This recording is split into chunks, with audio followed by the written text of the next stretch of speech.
퇴직이 곧 추락이었다는 말은 과장이 아니다. 매일 아침 넥타이를 매던 손끝이 이제는 삽자루를 잡고 팀원들의 보고를 받던 자리가 편의점의 계산대 앞으로 옮겨지는 현실. 많은 이들이 은퇴 이후에도 계속해서 일할 준비가 되어 있지만 사회는 그들을 받아줄 준비가 되어 있지 않다. 특히 중장년층에게 퇴직은 단지 직장을 떠나는 문제가 아니다. 그것은 곧 경제적 기반의 붕괴요, 정체성의 해체며 삶의 방향을 재정립해야 하는 거대한 전환점이다. 이 글은 퇴직 후 재취업에 실패한 중장년층이 어떻게 빈곤의 나락으로 떨어지는지를 보여주는 세 가지 사례를 통해 우리가 무엇을 준비하고 되짚어보아야 하는지를 함께 고민해보는 시간이다. 첫 번째 사례는 58세의 전직 정유회사 부장 출신 남성 박태진 씨의 이야기다. 30년 가까이 한 직장에서 성실히 일하며 누구보다 철저히 책임을 다해온 그는 명예퇴직 권고를 받던 날까지도 자신이 회사를 떠날 것이라고는 상상조차 하지 못했다. 나름대로 퇴직금을 받았고 국민연금도 예정보다 몇 년 후면 수령이 가능했지만 문제는 바로 그 틈이었다. 퇴직 직후부터 연금 개시 시점까지의 공백기. 그 기간 동안의 생활비와 고정지출이 박 씨를 압박하기 시작했다. 처음에는 컨설팅 회사나 관련 업종의 계약직을 알아봤지만 현실은 냉혹했다. 경력은 좋은데 나이가 많아서요라는 말을 수없이 들었고 이후에는 학원 강사나 보험 영업까지 문을 두드렸지만 번번이 고배를 마셨다. 결국 마트 물류센터에서 단기 일용직으로 일하게 되었고 하루하루 버티는 삶이 이어졌다. 그는 말한다. 퇴직이 끝이 아니더라고요. 그게 시작이었어요. 내려가는 시작. 두 번째 사례는 공기업에서 일했던 55세 여성 이정숙 씨다. 그녀는 정년까지는 버튼이 다닐 수 있다는 믿음으로 살아왔다. 하지만 공공기관의 조직 개편과 조기 퇴직 유도는 그녀에게도 예외가 아니었다. 여성 중년 인력에 대한 재취업 시장의 벽은 더욱 높았다. 그녀는 자격증을 따기 위해 몇 개월간 학원도 다녔고 소형 도서관 사서 보조나 문화센터 강사 자리에도 지원했지만 경력 단절이라는 굴레에서 벗어나지 못했다. 결국 생계를 위해 선택한 일은 동네 반찬 가게의 주방 보조였다. 그마저도 체력적으로 버거웠고 손목에 무리가 오면서 중단하게 됐다. 지금은 주거비를 아끼기 위해 월세가 저렴한 지역의 반지하로 이사했고 소일거리 위주의 수입으로 근근히 버티고 있다. 이 씨는 경제적으로 힘든 것도 힘든 거지만 내가 어디에도 소속되지 못한다는 허탈감이 더 크다고 털어놓았다. 세 번째 사례는 IT 업계에서 20년 이상 종사하다 60세에 퇴직한 김성환 씨다. 그는 한때 수많은 프로젝트를 총괄하고 젊은 개발자들의 멘토 역할을 했던 전문가였다. 하지만 기술 변화가 빠른 업계에서 중장년층의 입지는 점점 좁아졌다. 퇴직 이후 그는 스타트업에 자문을 하거나 프리랜서 계약을 통해 수입을 이어가려 했지만 실무 트렌드에서 벗어난 그의 경험은 환영받지 못했다. 창업을 시도해봤지만 자금과 시장 환경의 벽에 부딪혀 1년 만에 문을 닫았다. 이후에는 건설 현장에서 단기 작업을 하며 근근히 생계를 이어가고 있다. 김 씨는 말한다. 한때는 수십 명의 팀을 이끌었지만 지금은 하루하루 내 밥값을 걱정하는 처지가 됐다. 퇴직은 정말 추락이었다. 이 세 사례는 모두 한 가지 공통점을 가지고 있다. 그것은 바로 준비 없는 퇴직이 얼마나 큰 낙차를 만들어낼 수 있는가에 대한 경고다. 우리는 종종 정년까지 단련된다.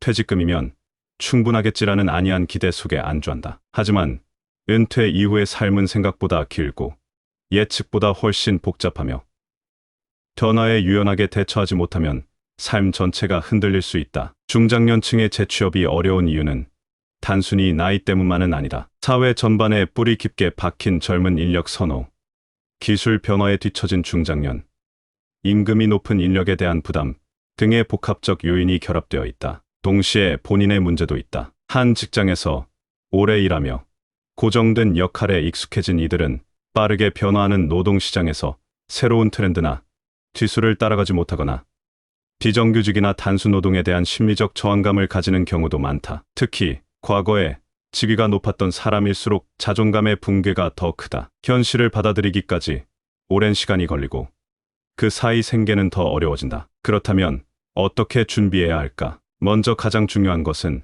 은퇴 이후의 삶을 미리 설계하는 것이다. 단순히 연금이나 퇴직금 액수를 계산하는 것이 아니라 내가 어떤 형태로든 일을 계속할 수 있도록 노동의 연결성을 유지해야 한다. 나이 들어서도 시장에서 필요로 하는 기술이나 지식, 인적 네트워크를 쌓는 일이 반드시 필요하다. 최근에는 디지털 교육이나 자격증 취득, 1인 창업과 같은 방식으로 제2의 경력을 준비하는 이들도 많아지고 있다. 하지만 여전히 다수는 준비되지 않은 채 갑작스러운 퇴직을 맞이하고 그 결과로 삶의 균형이 무너지는 현실이다. 정부와 사회의 역할도 중요하다. 중장년층이 단순히 일자리를 얻는 수준이 아니라 적성과 경험을 살린 새로운 형태의 노동에 참여할 수 있도록 도와야 한다. 특히 중소기업이나 공공기관에서 이들의 경력을 활용할 수 있는 중간지대의 일자리를 확대하고 전직 지원 프로그램을 보다 실질적으로 운영할 필요가 있다. 단발성 교육이나 형식적인 컨설팅으로는 한계가 있다. 무엇보다 은퇴 이후에도 노동과 소속을 가질 수 있도록 돕는 사회적 기반이 마련되어야 한다. 중장년의 빈곤은 개인의 실패가 아니다. 그것은 구조적 문제이자 사회의 준비 부족에서 비롯된 결과다. 누구든 퇴직 이후 빈곤의 문턱 앞에 설 수 있다. 그러므로 더 늦기 전에 우리의 퇴직은 추락이 아닌 전환이 되도록 사회 전체가 준비해야 한다. 이 글을 읽는 당신이 아직 퇴직 전이라면 지금 이 순간이 가장 중요한 출발점이다. 그리고 이미 퇴직을 경험한 이들이라면 다시 한번 삶의 방향을 정비하고 작지만 단단한 일상을 회복해 나가야 할 시간이다. 지금 우리가 해야 할 일은 그 시작점에 서는 일이다. 많은 사람들이 퇴직을 하나의 마침표로 생각한다. 수십 년간 일한 직장에서 벗어나면 잠시의 여유가 찾아올 거라고. 가족과 여행도 다니고 하고 싶었던 공부도 하면서 인생의 후반전을 준비할 수 있을 거라고 말이다. 그런데 현실은 그리 낭만적이지 않다. 퇴직은 끝이 아니라 시작이다. 그 시작이 곧 추락이 되어버린 사람들이 주변에 점점 늘어나고 있다는 사실. 이제는 외면하기 어렵다. 특히 재취업에 실패한 중장년층이 빈곤층으로 전락하는 과정은 너무나 빠르고 가파르다. 오늘은 그 구조적인 현실을 하나씩 짚어보려 한다. 우선 가장 큰 문제는 속도다. 퇴직 후의 경제적 하강 속도가 너무 빠르다. 퇴직금을 받았다고 해서 마음이 든든한 것도 잠시. 자녀 교육비, 건강보험료, 주택 유지비, 생활비 등 매달 고정으로 나가는 돈이 만만치 않다. 국민연금은 보통 60세 이후에 받기 시작하지만 그 전까지의 공백기는 상당히 길고 버겁다. 심지어 연금을 받는다고 해도 월 평균 수령액은 생각보다 적다. 도시에 거주하는 평균 가구 기준으로는 턱없이 부족한 수준이다. 결국 퇴직 직후부터 바로 경제 활동을 이어가지 않으면 생계가 흔들리기 시작한다. 그런데 문제는 일하고 싶다고 해서 바로 할 수 있는 일이 없다는 데 있다. 중장년층의 재취업 현실은 꽤 냉혹하다. 나이, 임금, 경력의 미스매치가 대표적인 장애물이다. 나이가 많으면 면접에서부터 불리하고 기존의 경력은 새로운 일자리에서 오히려 과잉 스펙으로 평가된다. 임금 수준도 문제다. 경력을 인정받아야 할 나이지만 기업 입장에서는 비싼 인건비 부담 때문에 외면하게 된다. 결국 선택지는 단순 노동이나 시간제 일자리밖에 없게 된다. 자존감이 무너지는 건 그 다음이다. 이쯤에서 질문 하나 던져본다. 퇴직 후에도 내가 계속 일할 수 있는 능력을 얼마나 준비해 두었는가? 혹은 그 능력을 유지하기 위해 어떤 노력을 해왔는가? 사실 이 부분이 많은 사람들의 맹점이다. 회사 다닐 때는 너무 바쁘고 퇴직이 멀게만 느껴져서 퇴직 이후를 준비할 겨를이 없었다고들 말한다. 하지만 실제로 퇴직은 갑자기 찾아오고 그 이후의 삶은 생각보다 훨씬 길다. 60세에 퇴직해도 평균 수명까지는 20년 이상이 남는다. 20년을 소득 없이 버틸 수 있는 구조를 만들어 놓지 않았다면 결국 노동시장으로 다시 나가야 하는데 준비가 안 되어 있으면 낙차가 클 수밖에 없다. 그럼 어떤 준비가 필요할까? 첫 번째는 기술과 지식의 갱신이다. 시대는 끊임없이 변하고 있다. 디지털 기술,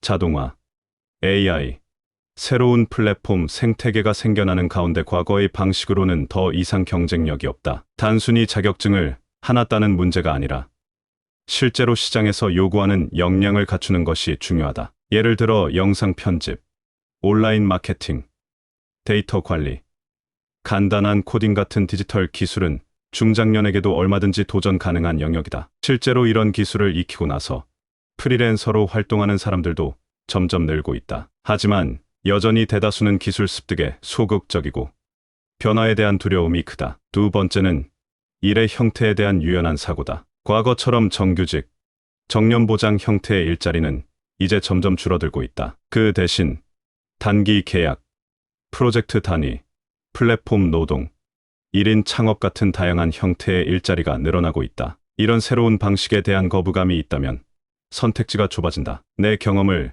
어떤 방식으로든 상품화하고 그걸 온라인이나 커뮤니티에 공유하는 방식도 하나의 길이다. 예를 들어 30년간 재무팀에서 일한 사람이 퇴직 후 중장년 대상 가계부 강해나 재무 상담 콘텐츠를 만드는 식이다. 과거의 직무를 단순히 재현하려 하기보다는 내 경험을 재구성해서 사회에 맞는 방식으로 제공할 수 있어야 한다. 세 번째는 심리적 태도다. 재취업이 실패할 때마다 자신을 탓하거나 사회를 원망하는 마음은 누구나 갖게 된다. 하지만 거기에 오래 머물면 다음 단계를 준비하기 어렵다. 무엇보다 퇴직 이후에도 여전히 나는 일할 수 있는 사람이라는 정체성과 자존감을 유지하는 것이 중요하다. 누군가에게는 편의점 아르바이트가 실패처럼 느껴질 수 있지만 또 다른 누군가에게는 그 일이 삶의 리듬을 유지하게 해주는 소중한 터전이 될 수 있다. 어떤 일이든 내 리듬과 맞고 소득과 의미를 동시에 줄 수 있다면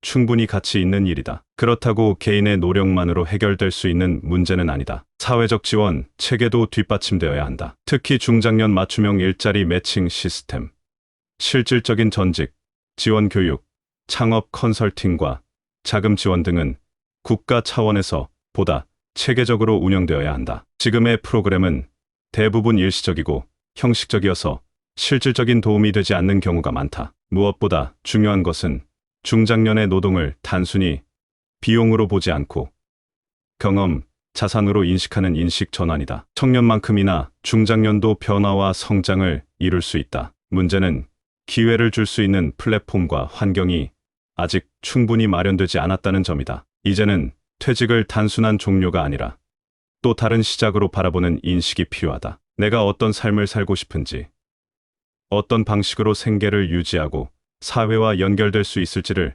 스스로 묻고 준비해야 한다. 그리고 그 준비는 하루라도 빨리 시작할수록 좋다. 아직 시간이 있다고 미루다 보면 어느 날 갑자기 닥치는 현실 앞에서 너무나 큰 충격을 받을 수 있다. 인생 2막은 그저 흘러가는 시간이 아니라 다시 설계하고 만들어가는 시간이다. 지금부터라도 내 삶의 방향과 일을 어떻게 연결시킬 것인지에 대한 고민을 시작해보자. 그래야 퇴직이 추락이 아니라 전환이 될 수 있다. 그리고 그 전환의 시작은 결국 나로부터 비롯된다는 것을 잊지 말아야 한다.